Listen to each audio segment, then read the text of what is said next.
Toronto's shelter system has been at capacity for years, leaving people on the street with no place to go. Now the city's focus is on refugees, all while homeless encampments continue to grow.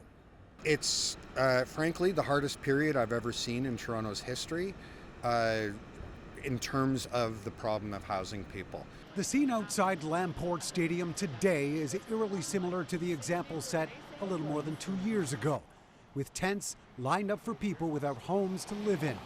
At this point, though, the chaos and brutality of the encampment clearings by the city and police is absent.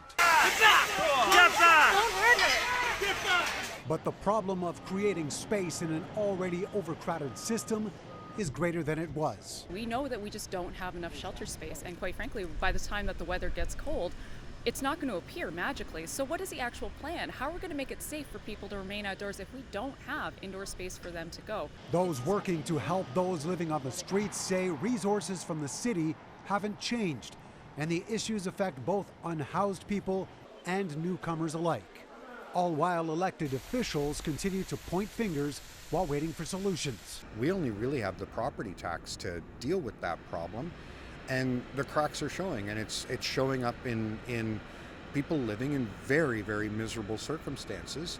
In an effort to try and help, a new Housing Rights Advisory Committee has been set up at City Hall, with an opportunity for members of the public to engage in finding solutions. Residents are looking for more targeted action as soon as possible, and this committee is going to be a key mechanism for the city to get direct feedback and advice on how we can do better.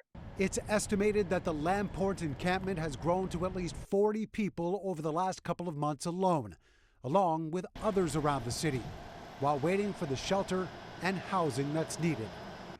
The application period for the new advisory body will close October 13th before City Council gives it its final approval in December. McAllister, City News.